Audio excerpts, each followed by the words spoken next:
एक ऐसी लड़की जो डांस क्लासेस लेने जाती है, पियानो क्लासेस लेने जाती है, एक लैविश लाइफ जीती है, डिज्नीलैंड घूमने जाती है, सीलैंड घूमने जाती है। अपने बचपन में ही खूब पैसों की गड्डियां गिनने वाली ये लड़की आखिर बड़े होकर माफिया क्वीन कैसे बन जाती है? इसे क्वीन ऑफ कोकेन कहा जाने लगा। मेक्सिको की ये लड़की जिसका नाम सेंड्रा अविला बेल्ट्रान है, एक ऐसे शख्स की भतीजी होती है जो खुद एक ड्रग माफिया होता है। इस शख्स ने 40 साल तक जेल में ही बिताए। ऐसे शख्स की भतीजी खुद बड़े होकर भी खुद ड्रग माफिया बन गई। सैंड्रा ने 5 साल 10 महीने जेल में बिताए। जेल से बाहर निकलने के बाद इसने कई सारे इंटरव्यूज दिए और अपनी पूरी पूरी कहानियां लोगों तक पहुंचाई। ये 5 साल तक जेल में रही। 30 साल तक इसे प्राइवेट जेट्स मिलते रहे। कई बड़े बड़े लोगों से इसकी जान पहचान हुई। इसने प्लास्टिक सर्जरी भी कराई, जिसके बाद इसने अपनी पहचान बदल वाली, यानी कि टीनेज से लेकर जब इसकी उम्र काफ़ी बढ़ जाती है तो इसकी शक्ल भी चेंज हो जाती है। इसने कई वीआईपी पार्टीज में शूट आउट्स करवाए ताकि लोग इससे डरें। कई बड़े बड़े नेताओं को इसने रिश्वत भी दी।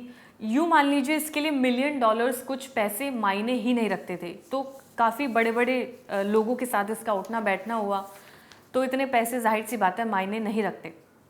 3 घंटे का सैंड्रा इंटरव्यू देती है जिसमें अपनी पूरी कहानी ये बता देती है जो मैं आपको बताने वाली हूँ कि आखिर एक ऐसी लड़की जिसने अपनी ज़िंदगी में हमेशा लैविश लाइफ देखी, वो माफिया क्वीन कैसे बनी। सैंड्रा ने ड्रग्स बेचना शुरू कर दिया, लेकिन ड्रग्स बेचने को वो वायलेंस नहीं मानती थी। उसका कहना है कि जब तक मैंने किसी का कत्ल नहीं किया है, किसी को दुख नहीं पहुंचाया, तो मैं कैसे गिल्टी फील कर सकती हूँ। सैंड्रा ने कहा कि उसके अब इस धंधे में अपने भी कई लोग मारे गए थे, उसके बावजूद भी ये इस यानी कि ड्रग बेचने के धंधे को बुरा नहीं मानती है। कई अपने लोगों का इसमें खून बहा, तब भी ये गिल्टी फील नहीं करती थी। सैंड्रा ने कई ऐसे सवालों के जवाब नहीं दिए जो कोकेन से जुड़े थे, यानी कि ड्रग से जुड़े थे। उसने पर्सनल लाइफ की बातें तो बताई, लेकिन कोकेन से जुड़ी हुई यानी कि इस इंडस्ट्री की बातें उसने नहीं बताई और उसे कोई भी गिल्ट फील नहीं होता। अब उसके बचपन की बात करें तो वो डिज्नीलैंड जाती थी, सीलैंड जाती थी, बचपन में पैसों की गड्डियों में खेलती थी। जाहिर सी बात है कि इसके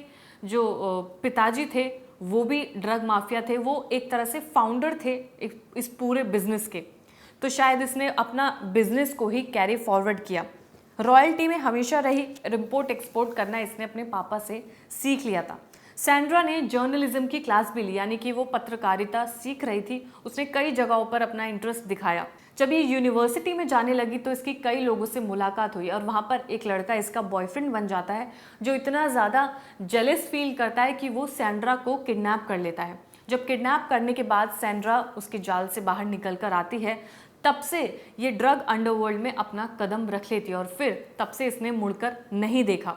अब इसकी जो स्किल्स थी जो सामने निकल कर आई है, जो इसने खुद बताया है कि वो एक बहुत अच्छी हॉर्स राइडर थी, एक शार्प शूटर थी, दूर से ही निशाना लगा लेती थी और एक तेज़ ड्राइवर थी, यानी कि इसकी ड्राइविंग स्किल्स बहुत तेज़ थे। इसके अलावा इसने ये बताया कि उसके फ्लोटिंग स्किल्स भी काफ़ी ज़्यादा अच्छे थे, जिससे वो सब लोगों से दोस्ती बराबर की रखती थी। सैंड्रा ने कहा कि वो जब बिजनेस में आई तो उसने कभी कोकेन को हाथ भी नहीं लगाया। उसका कहना है कि अगर मैं खुद इस नशे में डूब जाऊंगी तो मैं अपना धंधा नहीं चला पाऊंगी। उसका मानना था कि महिलाओं की इज्जत कभी भी आसपास के लोगों ने नहीं की, इसलिए वो हमेशा से एक ऐसा लेवल बनाना चाहती थी जहाँ पर उसकी इज्जत हो, जहाँ पर लोग उसकी पूछ करें। इसलिए वो क्वीन ऑफ कोकेन बनना चाहती थी और वो बनी भी। उसने अपना लेवल्स सेट किए, स्टैंडर्ड सेट किए और उसके बाद उसे क्वीन ऑफ कोकेन कहा जाने लगा। उसने बड़े बड़े इंपोर्ट एक्सपोर्ट करे, अपने फादर से उसने सारी चीज़ें सीखी और फिर ये कोकेन का बिजनेस उसने आगे तक बढ़ाया। जेल की सज़ा पूरी करने के बाद सैंड्रा अभी भी ये कहती है कि उसे कोई भी गिल्ट नहीं है। उसने कहा कि डेटा की अगर हम बात करें तो शराब पीने से लोगों की मौत हो जाती है, लेकिन ड्रग्स को ही हमेशा प्रायोरिटी पर रखा जाता है कि इसे बंद किया जाए।